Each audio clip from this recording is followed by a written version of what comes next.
Hey, we're coming up to the Mount Air Depot Museum, and we're going to be talking about an local artist that I just learned about last week named Orr Fisher. So let's take a look.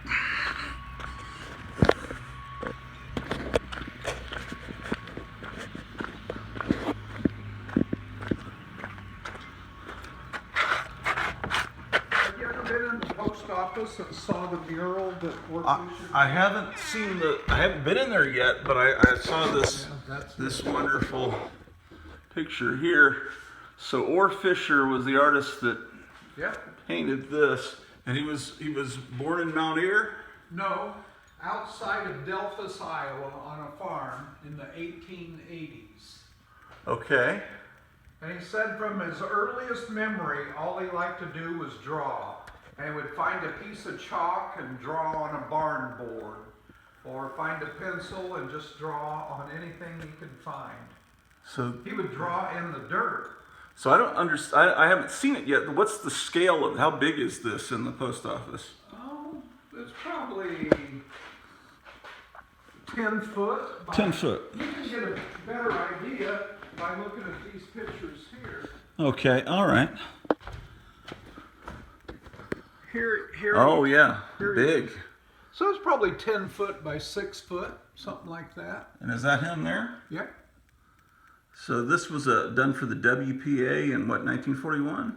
Yeah, it was completed in 41. It was hung in June, I think it was June 11th, 1941. How long did it take him to paint it, you think? I don't know. But he sketched it all first with pen and ink and pencil. Neat. Yeah. So these are all pictures of him here? Yep. And so that looks almost like that was taken in the 1970s. When did he pass away? I think it was 74. 74, yeah. You can kind of tell the photography style from the 70s. So,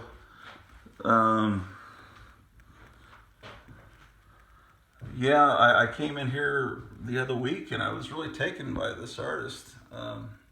Him and a guy named Holland Foster used to go out to Colorado and Wyoming, and they went just to paint and draw.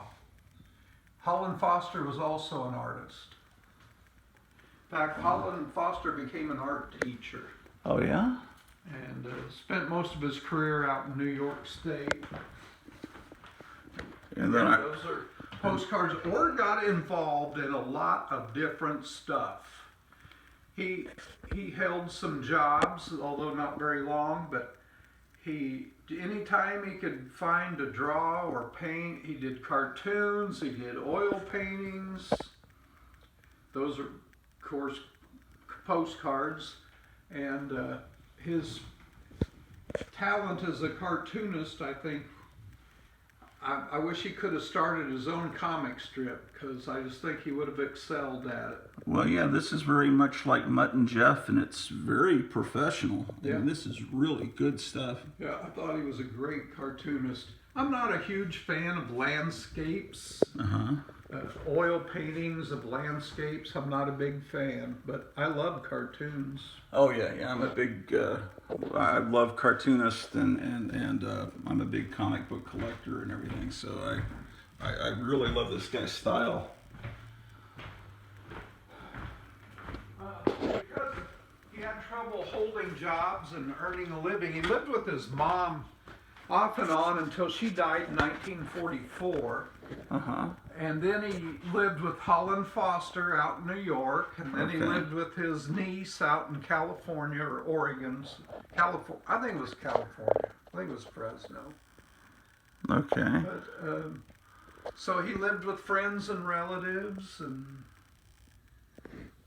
so he never really was successful enough to kind of make it on his own. It's weird because his style is so good. Well, I was told that Orr loved his own work so much he had trouble selling it. Oh, okay. Well, then that would make sense, because this is. On the other hand, he probably painted 1,000 paintings. Where would you store 1,000 paintings? Well, true.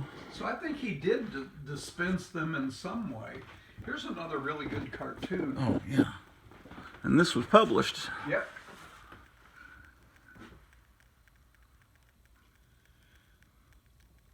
So, because he didn't work a lot, that allowed him time to paint and draw. So he was very prolific. But he was also, he wrote for newspapers. He wrote several really long articles in the Mount Air Record News of his travels to Colorado and Wyoming. He was involved with a church in St. Joseph, Missouri, and did some religious writing. Mm-hmm. He worked for... Well, this isn't him here, is it? Or is it? This... Did he didn't do this? I can't read it. No. No, I didn't think so. That's not his style. No, that's... No, that's his this is work. his? Yep. Oh, nice. I'm not sure. Around 1920, they were dredging a lot of creeks and rivers, and I think they were trying to straighten them to prevent flooding. Right. And I don't know how successful that was, but that appears to be what that is. So, how many works of art do you have here in the museum? Oh by boy, him? I didn't count them, but I'd say 20 at least. 20. And we probably have more sketches that aren't framed. This is Orr Fisher. Yeah.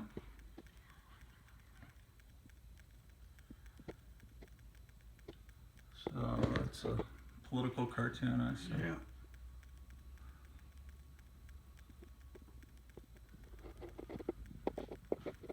Wow. Yeah, this guy's really good. So how much of his life did he live in Mount Air? Oh,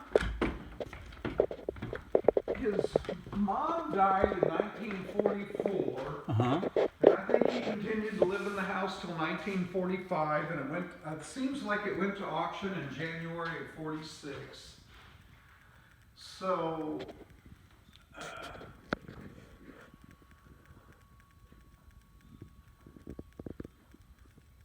probably most of the first 60 years of his life were spent in Ringgold County. He had a brother in Michigan, he had a niece in California, he had a friend in New York. I think he was in New York in the 50s. Okay. I was reading about Ringgold at the city hall or in the town square, and did Ringgold ever spend any time here in this area? It seemed like he was a hero in the Samuel Ringgold? No. No, yeah, he seemed like he was a hero in the war for Texas independence. Yeah. Yeah. He was an early casualty in the Mexican-American War. He died in Texas in 1934, 36. Yeah, there's a mural that shows his legs mangled and he's still directing his troops. Yeah. Yeah. That's what was reported, that he got hit by a cannonball but continued to direct his troops. He was some kind of artillery expert. Oh, I remember, this is an amazing piece. Yeah, it is. Does this original exist somewhere? That is the original. Oh, that's the original. So, sorry. That just looks like something that was gigantic. And this is like that. Yeah. That's an amazing piece. Does his work ever come up on eBay? Do you ever check eBay or things like that to see? Yeah, there used to be a woman who lived here. She was the wife of a chiropractic, and she was a huge Orr Fisher fan. Uh-huh. And she would buy Orr Fisher paintings, anything Orr Fisher that came up on eBay, she would buy. Uh-huh. And she has quite a collection. And she researched his life more than I did. Uh-huh. And said that if she had time, she was going to write a book about him. Oh, and it never happened. But then they moved to Kansas City, and I don't know what happened. She had a major in costume design or period costumes, something like that. And she used to work in New York designing costumes for plays. Oh, yeah. And how they ended up here, I have no idea. I think she was originally from Fort Dodge, and then her and her husband lived either on the East Coast or West Coast. So that wild man That looks like an Orr Fisher. Oh, okay. Those pictures of that Tarzan type guy, was he a subject of Orr Fisher's paintings? Yes. Okay, so that's an interesting thing. Here he is on the canvas. Okay, so what's the story there? Willie Willie has a long story, but there's a book written about him. Uh-huh. Most of his fame was in Spokane, Washington. Okay. That's where Willie Willie lived most of the time. But he would travel for years at a time. It would take him that long to get home. Willie Willie went to the 1933 Chicago World's Exhibition, World's Fair, or whatever it was. And he went through Mount Air on the way there, and I think he went through Mount Air on the way home. But okay. He went to jail a lot. He wasn't a rules follower, so he was always breaking the law. So this is just the way he always was? He would just always dress like a caveman? No? He was born in 1884, and he moved out to Spokane in 1905. And it was sometime during the teens that he became this Tarzan-like figure. And I think his mom died in 1921, and he came back for the funeral. And he was, so that's when I think these pictures were taken, is 1921. Because he came back for his mom's funeral in 1921. Orr Fisher looks pretty young in that picture, doesn't he? Oh yeah, I would say he's probably about 30. Wouldn't you think?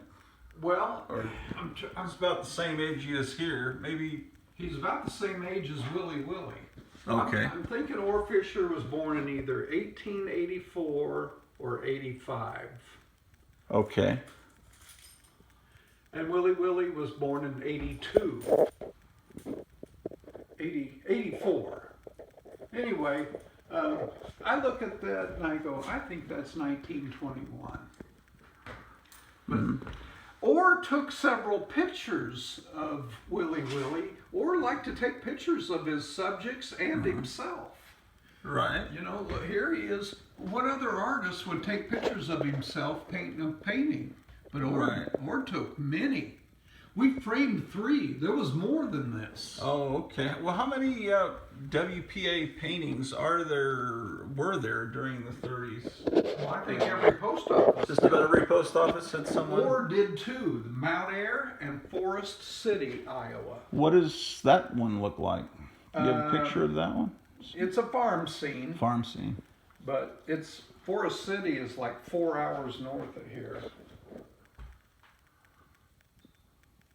Okay, so this, at first I think this looks really surreal, but it's supposed to be a float that's made to look like a corn cob, or is it a giant corn cob? It's a wagon on another wagon, I see. So there's no stability there. No. And it's being pulled by a tractor with no engine, no motor. And then the band looks like it's kind of a heavenly band almost. And yeah. Yeah, it's really wild. This guy is... These are actual Mount Air citizens in the painting. This guy's name was William Belville. Are there any surviving family members? Did he have any children? Or nope. No. Okay. Or never married, never had any children. He's got a great niece living here in Mount Air. Did she ever meet him? 74 people would have memories of him. I wonder, are there any people that knew him that you could interview?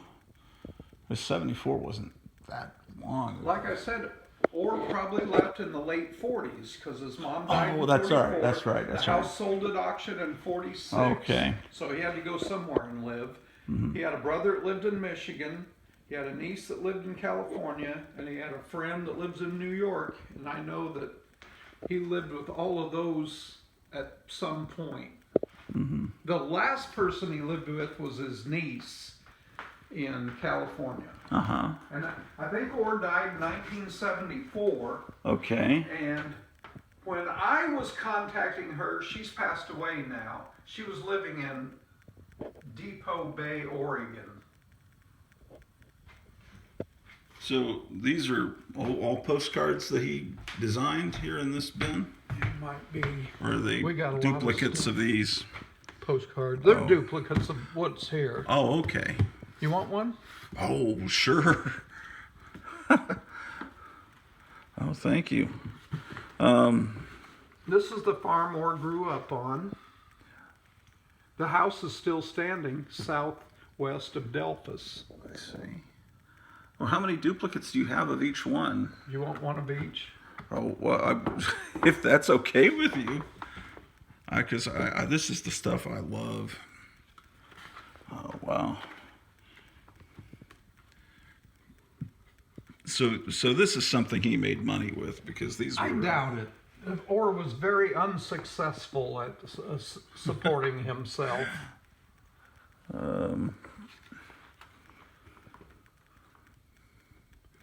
Well, do I have that one?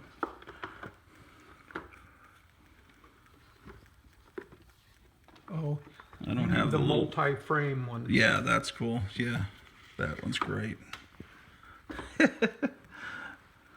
So these are probably the only surviving copies, I would imagine, of these.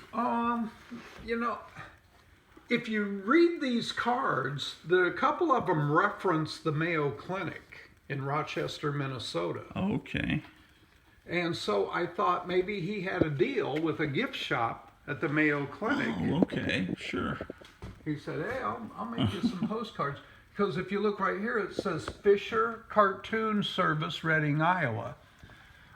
Now, that sounds like he was trying to make it as a cartoonist. Yeah. I would think that this might be a sample he made to try to get a syndicated comic strip. Because it's very much of that time, very much Mudd and Jeff, the style, Bringing Up Father or whatever, that style. Now it says Reading, Iowa. So, to my knowledge, he didn't live in Reading, but there was a newspaper printing office in Reading, so maybe he had these printed in Reading. That just, yeah, it's like when I see someone that has that much talent, but they never made it. You know, I just like you want to spread the word, like you're obviously doing here. These calendars are beautiful. Yeah, they are. Wow, that is cool. So good. I love vintage advertising. Yeah, that house is filled with vintage. You need to come over sometime with vintage advertising. It's as I'm gradually unpacking, it's starting to turn into a little museum of its. Well, I got to get up early and go to Carolina. Oh, yeah, sure. Do you know any place where I could get bookcases or display cases, preferably really sturdy, antique-looking ones? Estate sales, secondhand furniture store. Yeah, where are there stores like that I was at one today. Really? It's called Cross Ministries in Osceola, Iowa. Everyone's telling me I should go to Osceola. They have a cool old movie theater there, I hear. I don't know, but the secondhand store is in connection with the warehouse, and they do furniture too. Okay. Well, yeah, I definitely need. I have all these books, but in the move, there were bookcases we couldn't bring, so now I've got all these books piled up, and I need bookcases. So that's my dilemma currently. Oh, that is so cool, that little train. Well, I'm trying to think of other second-hand stores. Seems like, Lamoni's got one, Leon's got one. Do they? They're mostly filled with crap. Yeah, you're right. Same thing with a lot of the antique stores. It's mostly real foo-foo looking stuff. Yeah. Oh boy, this town sure is beautiful. Oh, you think so? Oh yeah. I mean, Go to Bedford or Leon, they got the beautiful courthouses. really? Ours was just built too early and it didn't last. Theirs was built a little later and got better foundations under them. But yeah, Bedford and Leon both have beautiful courthouses. So how much of this land belongs to the museum here? Oh, all that grass, we got to mow. Now, It's like a park. when the railroad first came through, there was 2 railroad tracks here. Oh, right here. And in those days, you would buy an entire car of potatoes, and then the guy that bought the car of potatoes would have people come to the car. He sold them right off the railroad car. Okay, so the track's lined up with about where that caboose is? Yeah. Yeah, that was one of them. And then there was another one a little further out, and it probably went to the produce house, and we had a poultry house. And then this became a depot park in 1915, I think. Okay. And then the operations ceased here in 1968. 68? Okay. But in the 1950s, a guy built a great big fertilizer warehouse right there. Uh-huh. And it was there when I was a kid, but... Well, this is great what you're doing with the museum, and I appreciate your time. I've just been taking boxes, and I've just taken them over to the recycling. It's great. It's like perfect. Yeah. Everything. Well, enjoy. All right. Thank you so much. Take care.